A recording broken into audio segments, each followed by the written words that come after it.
ស្ដីបងប្អូនទាំងអស់គ្នានៅក្នុងវីដេអូនេះខ្ញុំនឹងបង្ហាញអំពីរបៀបបើកនៅ File EPUB ឬក៏យើង view ក្នុងការមើល file នឹងបានទី1គឺយើងចូលមកកាន់ Google Play ហើយយើងវាពាក្យថា Google Play Box and Audio នឹងទៅបើសិនជាអ្នកទាំងអស់គ្នារកនៅលើ Google Play មិនឃើញទេគឺយើងចូលទៅកាន់ Google Chrome ហើយយើងវាពាក្យថា Play Box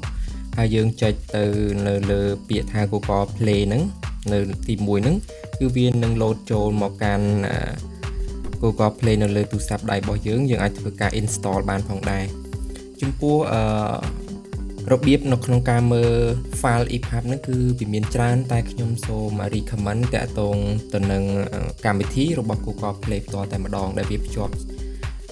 ជាមួយនឹង account Gmail របស់យើងដូចជានឹង Google Drive ផងដែរអញ្ចឹងហើយយើងអាចដាក់ file នៅលើ Google Drive ហើយយើងយក file ហ្នឹង view ជាមួយនឹង Google Play ហ្នឹង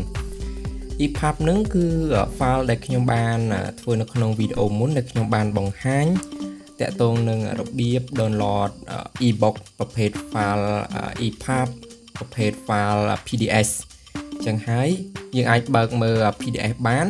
ក៏ប៉ុន្តែ EPUB គឺយើងមិនអាចបើកមើលបានដោយគ្មានកម្មវិធីវានោះទេអញ្ចឹងហើយយើងត្រូវរកកម្មវិធីវានោះគឺ Google Play Box ដែលវាមានសមត្ថភាពក្នុងការ read ជាមួយនឹង EPUB នឹងបានបន្ទាប់ពីយើងដំឡើង Google Play នឹងហើយយើងកុំទាន់ចុច Open អីយើងក្រឡេកទៅមើលចំណុចមួយទៀតនោះគឺ Google Drive បាទ Google Drive របស់យើងដែលភ្ជាប់ជាមួយនឹង Gmail របស់យើងនឹង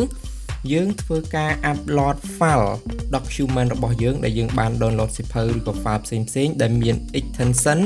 ជា EPUB ដែលមានកន្ទុយ .epub ហ្នឹងយើង download យើង upload ចូលមកកាន់ Google Drive របស់យើងនៅក្នុង folder ណាមួយនោះទៅឧទាហរណ៍ folder box របស់ខ្ញុំគឺមាន file មួយជាប្រភេទ EPUB នឹងហើយយើងអាចធ្វើការ upload បានដោយគ្រាន់តែចូលមកកាន់ Google Drive របស់យើងនឹងយើងចុចសញ្ញាបូកបែបនេះមកយើងចុចពី upload ហើយយើងចូលទៅរកស្វែងរក file ដែលយើងធ្វើការ upload នឹងមក EPUB នឹងបន្ទាប់មកវាបានបែបនេះហើយយើងធ្វើការបើកវាមកយើងចុចលើឈ្មោះ file នឹងបន្ទាប់មកវាមិនអាច read បានទេក៏ប៉ុន្តែវាបាន upload file នោះចូលទៅកាន់ Google Play របស់យើងលក្ខណៈបែបនេះបន្ទាប់មកយើងត្រូវคลิกមើលវារងចាំមើលវាបន្តិចសិនវាកំពុងតែ upload កំពុងតែតភ្ជាប់ពី Google Drive របស់យើងមកកាន់ Google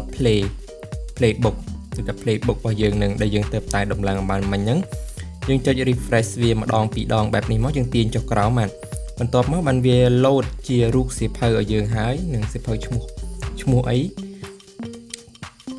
បាទគឺសៀវភៅដែលខ្ញុំបានទៅតែ download សាកល្បងហ្នឹង Word Date Change ហ្នឹងវាកំពុងតែធ្វើការ download upload ក្នុងការយើងអាច view ជាមួយនឹង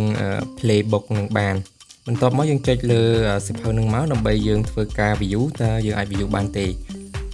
អូខេយើងចូលមក part 1 introduction ឥឡូវយើងចុចមើលគឺវាដូចសៀវភៅមែនទេបាទនេះគឺជាលក្ខណៈពិសេសដែល PDF មិនអាចធ្វើបានទេតែសម្រាប់ EPUB ហ្នឹងគឺវាមានលក្ខណៈពិសេសបែបហ្នឹងបាទគឺនេះ animation របស់វាគឺដូចសៀវភៅដែលយើងមើលអញ្ចឹងបាទមួយទំព័រ background វាពណ៌ខ្មៅអញ្ចឹងគឺវាជួយសម្រួលដល់ភ្នែករបស់យើងក្នុងការមើលបានផងដែរបាទបន្ទាប់ពីយើងមើលបែបហ្នឹងហើយយើងអានេះបិទមកវិញចេះមកយើងថយក្រោយវិញបានបន្ទាប់មកយើងចុចzoom in បាទzoom out បែបនេះមកយើងអាចមើលទំព័រដែលយើងចង់ទៅមើលទំព័រទីប្រមាណយើងអាចពុះមើលបែបហ្នឹងទៅឬក៏យើងចូលមកមើលទំព័រខាងមុខគេបាទទំព័រមុខគេពីព្រោះមិញពេលយើងចុច read គឺវាចូលទៅកាន់ chapter 1 direct តែម្ដងដែលវារំលងតាក់ទងទៅនឹង description គេខាងមុខនេះអញ្ចឹងយើងអាចមើលបានដោយចុចត្រេខាងក្រោមនេះអាកន្លែងចុចត្រេ3ចុចហ្នឹងយើងអាចមើលតាក់ទងទៅនឹង chapter របស់គេបាទនេះគឺ chapter របស់គេវាមានប្រមាណ chapter វាមាន part 1 part 2 part 3អីចឹងទៅគឺយើងអាចមើលបានតាក់ទងនឹង part 1យើងចុចមកវាមានអីខ្លះវាមាន introduction អីចឹងទៅអាចបិទបើកមើលហើយយើងចង់មើលទៅកាន់ទំព័រហ្នឹងឧទាហរណ៍ថា part 1 ចង់មើលតាក់ទងទៅនឹង the language ហ្នឹងយើងចុចមក គឺវាចូលទៅកាន់ page language នឹងបន្តតែម្ដងដែលយើងមានភាពងាយស្រួលក្នុងការមើលយើងអាចមើលអញ្ចឹងក៏បានឬក៏យើងចុចចូលចុចមកតង់ហ្នឹងចូលទៅមើលអញ្ចឹងមកយើងបើកអញ្ចឹងមកបានគឺយើងមានភាពងាយស្រួលបែបនេះហើយមួយទៀតយើងត្រឡប់មកខាងក្រោយនេះវិញគឺកន្លែងខាងលើនេះតេតូននឹងទំហំអក្សរ A ធំ A តូចយើងអាចយើងសេរី font អក្សរបានឬក៏យើងចង់បានអក្សរកាន់តែធំជាងនឹង125% អីចឹងទៅណាដូចថាយើងញញោភ្នែកមើលអក្សរទូចមិនឃើញដាក់អក្សរធំក៏បានchứយើងមានភាពងាយស្រួលក្នុងការដូរត្រង់នេះផងដែរបាទហើយមួយទៀតតាក់ទងទៅនឹងអាតុននេះបាទពណ៌ខាងក្រោយ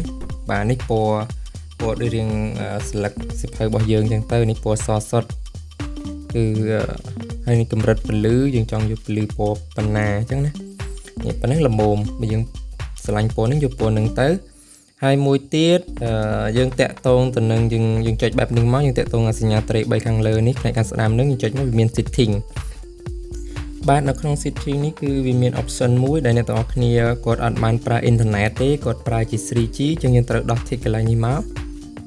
ដោះ tick បែបនេះមកយើងអាច upload តាមរយៈ internet 3G របស់យើងក៏ប៉ុន្តែបើយើង Wi-Fi យើងចុចត្រង់នេះមកកុំឲ្យវាស៊ីលុយនៅក្នុង 3G របស់យើងគឺដាក់ reduce data usage គឺ download over Wi-Fi only ពេលយើង download ចេញពី Google Drive របស់យើងចូលមកហើយបន្ទាប់មកយើង view តាមរយៈ Google Play នឹងបានបាទនេះជាចំណុចដែលខ្ញុំចង់បង្ហាញអ្នកទាំងអស់គ្នាដែលគាត់ពុំទាន់បានដឹងតាក់ទងនឹងយើងអាច view